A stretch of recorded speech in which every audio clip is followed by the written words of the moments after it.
یہ شہر رہا ہوگا شائستہ مزاجوں کا، یہ شہر رہا ہوگا شائستہ مزاجوں کا، اس شہر کے ملبے سے گلدان نکلتے ہیں۔ تو ایسے انوکھے، ایسے چمکدار لہجے کا شاعر معین شاداب ہے میرا چھوٹا بھائی۔ میں چاہوں گا، وہاں سے تو مبالغہ بھی ہوتا ہے، کبھی کبھی جھوٹ بھی بولا جاتا ہے، یہاں اس مائک پر آئیں اور اپنی بہترین غزلوں سے ہمیں نوازیں۔ جناب معین شاداب، ایک بار استقبال کیجئے ان کا زوردار تالیوں سے۔ معین شاداب صاحب، بہت شکریہ۔ یہ غزل تو اقبال بھائی کی تو یادداشت بہت اچھی ہے نا، میں تو بھول گیا یہ غزل۔ تو اجازت چاہتا ہوں اظہر صاحب سے، اور کچھ ناموں کا ذکر مجھے کرنا ہے، پہلے وہ بھی کر لوں۔ سجاد انصاری، اچھا وہی پڑھوں گا۔ سجاد انصاری صاحب ایڈوکیٹ ہائی کورٹ کے وکیل ہیں۔ شکیل احمد صاحب جو سوشل ایکٹیوسٹ ہیں، اور مجاہد بھائی، یہ سب لوگ بھی یہاں تشریف رکھتے ہیں، میں ان کا خیر مقدم کرتا ہوں۔ اب ایک بچہ آیا تھا اکمل قریشی، وہ کچھ لکھ کے دیا تھا، لیکن وہ کسی اور موقع پر پڑھیں گے، یہاں سینسر بھی ہو سکتا ہے جو آپ نے لکھ کے دیا ہے، پڑھ نہیں سکتا، کسی نشست میں بلائیں گے آپ کو انشاءاللہ۔ بڑے اعلانات کرنے پڑتے ہیں صاحب ناظم کو بھی، گاڑی ہٹا لو، یہ نمبر کی گاڑی ہے۔ ایک جگہ تو کوئی نمائش کا مشاعرہ تھا، ایک صاحب پرچی میں سمجھا کوئی فرمائش ہے کسی کی، اس پہ لکھا تھا کہ حلوے پراٹھے کا اعلان کر دیجیے اور پھر کھانے آئیے مشاعرے کے بعد۔ تو ایک واقعہ مجھے یاد آ گیا صاحب، پاکستان میں جو عطاء الحق قاسمی ہیں، بہت اچھا طنز و مزاح لکھتے ہیں، تو انہوں نے لکھا کہ ایک مولوی صاحب بڑے کمال کے تھے۔ یہ ان کی بات ہے، میں نہیں کہہ رہا، کوئی مجھ پہ فتویٰ نہ لگا دینا، کہ بڑے کمال کے مولوی صاحب تھے، اور وہ جمعے کے خطبے میں چیزوں کا جو ہے وہ اشتہار بھی کر دیا کرتے تھے، وگیاپن مسجد سے، مطلب کہ صابن کا ایڈ انہوں نے کر دیا باتوں باتوں میں، کسی اور چیز کا کر دیا، وہ تو ان کا معاملہ کیا لیتے تھے وہ۔ تو صاحب ایک صاحب ان کے پاس آئے، فلم کے پروڈیوسر آئے، ان کی فلم آئی تھی تانگے والی، تو انہوں نے مولوی صاحب سے کہا کہ مولوی صاحب ایک کام کر دیجئے ہمارا بھی، آپ بہت وہاں پر جو ہے ایڈورٹیزمنٹ اپنی تقریر میں کر دیتے ہیں آپ بڑے کمال کے ساتھ، تو میری فلم کا بھی ذرا ایڈورٹیزمنٹ کر دیجئے۔ شکیل بھائی، آپ کے مطلب کی بات ہے یہ فلم کی، تو میری فلم کا ایڈورٹیزمنٹ کر دیجئے۔ فلم تانگے والی تھی، تو وہ بڑے ناراض ہوئے، یار کیا ایسی باتیں کر رہے ہیں، لا حول ولا قوت، آپ مثلا مسجد کے ممبر سے مجھ سے فلم کا کیسے میں کر سکتا ہوں؟ تو نہیں کچھ، تو پھر وہ ناراض ہوئے، پھر کچھ دیر بعد سوچے، اچھا ٹھیک ہے چلیے کرتے ہیں، کچھ کیا پیش کریں گے آپ؟ تو جو بھی طے ہوا، تو وہ جمعہ آ گیا صاحب، ہاں انہوں نے تقریر کی، انہوں نے تمام جنت اور دوزخ اور جہنم کا ذکر اس قدر ڈرایا اس دن نمازیوں کو کہ نمازی جو ہے بالکل صاحب رونے کو تیار ہو گئے، کہ جو عذاب قبر ہے، عذاب جہنم ہے۔ اور اس کے بعد کہا کہ میں نے آدھا گھنٹہ تقریر کی ہے، آپ کو بہت ڈرایا ہے، نیکی اور بدی کے معاملات بتائیں، لیکن آپ سدھریں گے نہیں، ابھی آپ نماز پڑھ کے نکلیں گے اور تانگے والی دیکھیں گے۔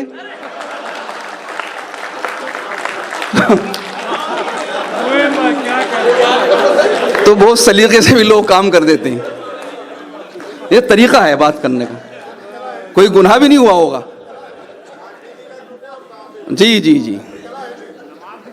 جی تو چند شعر میں پڑھ دیتا ہوں بس۔ بہت اچھا مشاعرہ واقعی ہوا ہے، مجھے لگا کہ پرانی دلی میں، اور خاص طور سے ایوان غالب میں بہت دنوں سے کچھ واسطو دوش تھا دیکھنے کو مل رہا تھا، کوئی مشاعرہ کامیابی نہیں ہو رہا تھا یہاں، لیکن آج صاحب اردو اکیڈمی مبارکباد دیجیے آپ لوگ، اتنی اچھی ٹیم اور اتنا اچھا مشاعرہ ہوا۔ ہارون بھائی یہاں بیٹھے ہیں، عزیر قدوسی صاحب ہیں، غیاض بھائی ہیں، چودھری یاور صاحب ہیں، یہ بھی بڑے سرگرم رکن ہیں، پونم صاحبہ تو غالباً چلی گئی ہوں گی، بہت محنت، اطہر سعید صاحب، بہت سے شعرا کا ذکر اقبال بھائی نے کیا، ان کا بڑپن ہے یہ، منیر بھائی سے بہت کچھ سیکھا ہے لوگوں نے، ہم نے بھی۔ کچھ شعرا اور یہاں پر بچے ہیں، میں فرید بھائی، میں ان کا ذکر کر دوں، اور ڈاکٹر رحمان مصور کی بات تو ہو چکی ہے، مونس رحمان بیٹھے ہیں یہاں پر، ابھی سکندر مرزا بھی نظر آئے تھے۔ تو دلی کی یہ خوبی ہے دوستوں کہ یہاں شعرا بھی آتے ہیں۔ بس چند شعر پڑھتا ہوں، یہاں سے اپنی بات شروع کرتا ہوں۔ عرض کرتا ہوں کہ وہ محفلوں میں بھی تنہا سا لگ رہا ہے مجھے، وہ محفلوں میں بھی تنہا سا لگ رہا ہے مجھے، یہاں اکیلے میں میلا سا لگ رہا ہے مجھے۔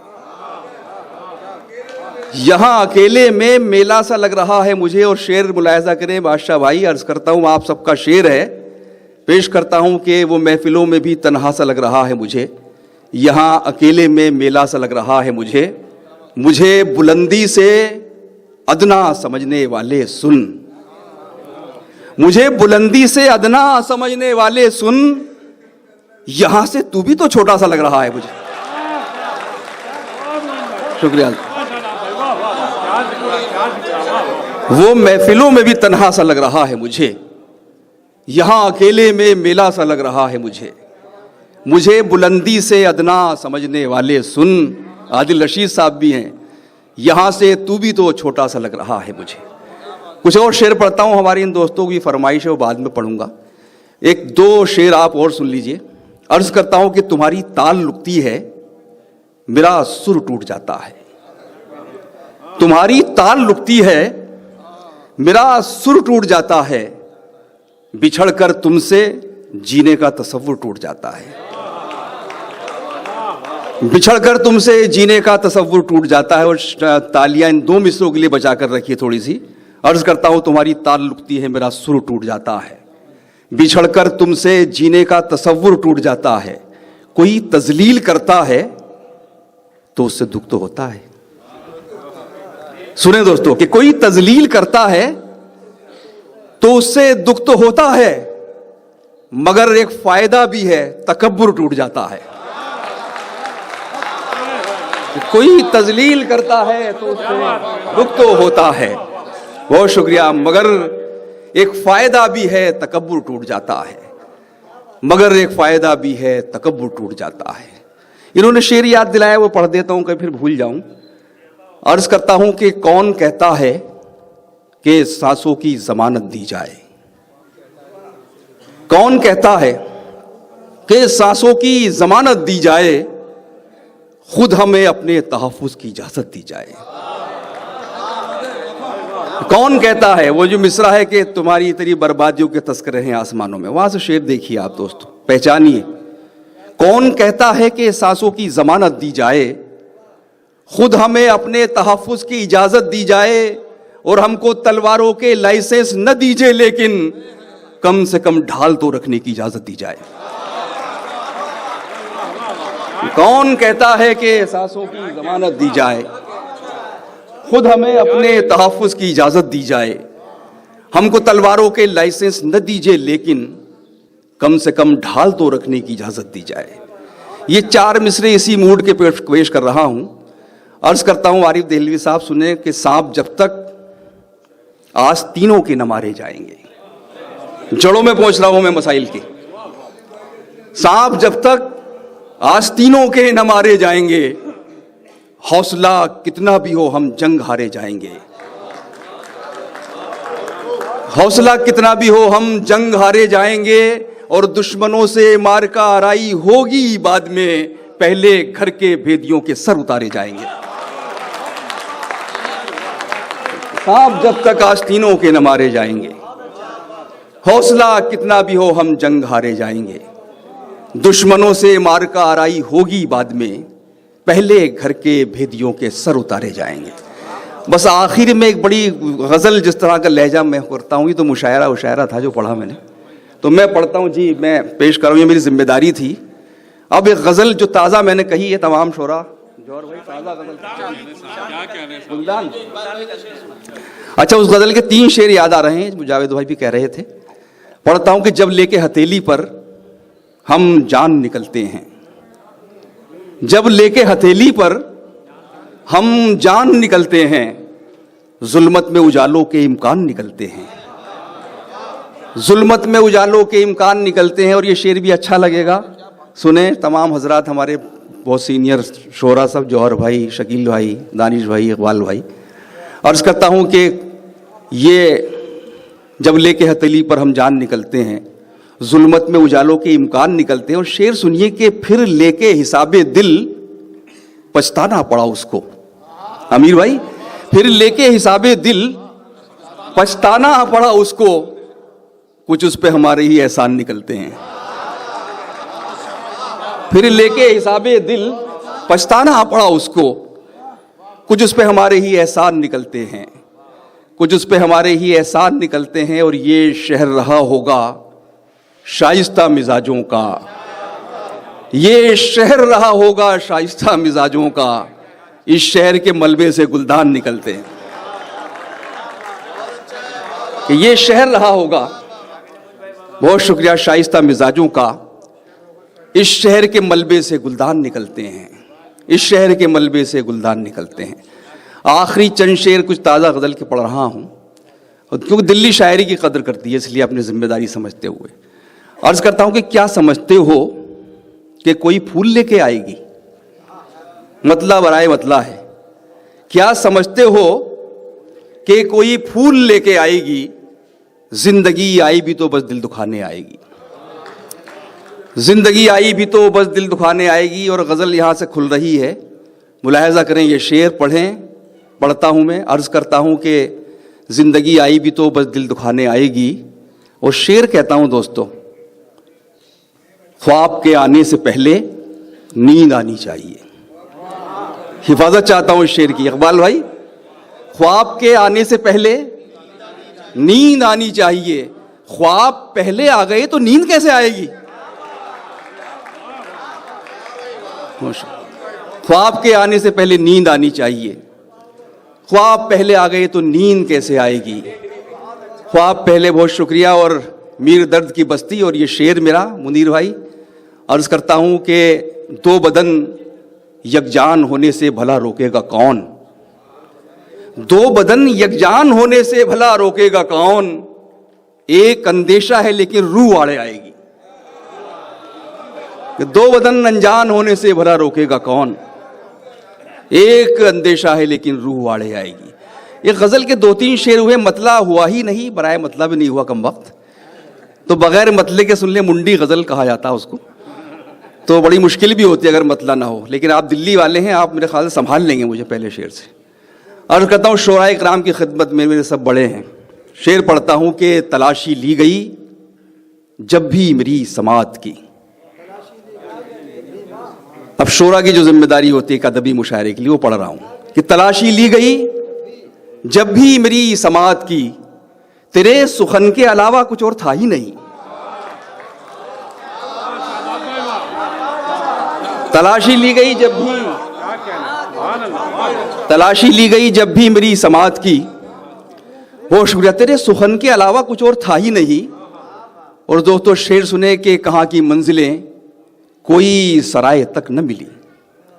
کہاں کی منزلیں کوئی سرائے تک نہ ملی، سفر تھکن کے علاوہ کچھ اور تھا ہی نہیں. کہاں کی منزلیں کوئی سرائے تک نہ ملی، سفر تھکن کے علاوہ کچھ اور تھا ہی نہیں.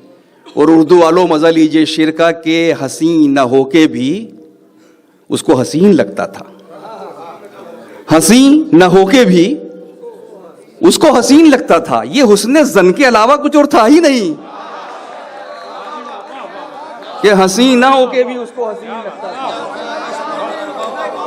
حسین نہ ہو کے بھی اس کو حسین لگتا تھا. یہ حسن زن کے علاوہ کچھ اور تھا ہی نہیں. اب میں حسین میں ذرا سا سکتہ دیتا ہوں کہ حسین نہ ہو کے بھی، تو مجھے بڑا سنبھل کے پڑھنا پڑتا. جب میں نے پہلی بار یہ شعر کہا اور میں میرٹھ میں پڑھ رہا تھا تو لاشعوری طور پر پڑھ دیا میں نے کہ حسینہ ہو کے بھی اس کو حسین لگتا تھا. تو ولا جمال الاسیلی مصر کے ایک شاعرہ ہیں، نام بھی بڑی مشکل سے یاد کیا میں نے، ولا جمال الاسیلی. تو میں نے پڑھا نا حسینہ ہو کے بھی اس کو حسین لگتا تھا، تو اس نے نیچے سے کہا کہ حسینہ. تو یہ دیکھیے یہ بھی اس شاعری میں ہوتا ہے کہ اس کا جو فرق ہوتا ہے. حسین نہ ہو کے بھی اس کو حسین لگتا تھا. یہ حسن زن کے علاوہ کچھ اور تھا ہی نہیں. نہ نیند تھی نہ کوئی خواب میرے بستر پر، نہ نیند تھی نہ کوئی خواب میرے بستر پر، بس ایک شکن کے علاوہ کچھ اور تھا ہی نہیں. نہ نیند تھی نہ کوئی خواب میرے بستر پر، بس ایک شکن کے علاوہ کچھ اور تھا ہی نہیں. اور ایک شعر اب پڑھ رہا ہوں میں جو ملک کی صورتحال ہے، کہ غزل کا شاعر بھی جو صورتحال ہے اس کی بات کیسے کر سکتا ہے. دوستو ملاحظہ کریں یہ شعر خاص طور سے آپ کو اچھا لگے گا، اور آپ سب لوگ شاید کسی لائق ہو میرا یہ شعر جوہر بھائی. عرض کرتا ہوں کہ بس ایک شکن کے علاوہ کچھ اور تھا ہی نہیں. اور شعر سنیے، آپ کی پسند کا شعر ہوگا. یہ کس کا شہر تھا بازار تو بہت تھے وہاں. ساتھ دیجیے گا میرا کہ یہ کس کا شہر تھا؟ بازار تو بہت تھے وہاں مگر کفن کے علاوہ کچھ اور تھا ہی نہیں. یہ کس کا شہر تھا؟ بازار تو بہت تھے وہاں. یہ کس کا شہر تھا؟ بازار تو بہت تھے وہاں مگر کفن کے علاوہ کچھ اور تھا ہی نہیں. اور آخری شعر، میں بے وقوف تھا جذبے تلاش کرتا رہا. میں بے وقوف تھا. دیکھیے مسرور شاد صاحب یہ سنبھل کے شاعر، بڑے سینئر شاعر ہیں، یہاں بیٹھے ہوئے ہیں، خیر مقدم کرتا ہوں آپ کا. میں بے وقوف تھا جذبے تلاش کرتا رہا وہاں بدن کے علاوہ کچھ اور تھا ہی نہیں. کہ میں بے وقوف تھا جذبے تلاش کرتا رہا وہاں بدن کے علاوہ کچھ اور تھا ہی نہیں. یہ کس کا شہر تھا؟ بازار تو بہت تھے وہاں مگر کفن کے علاوہ کچھ اور تھا ہی نہیں. بہت شکریہ حضرات.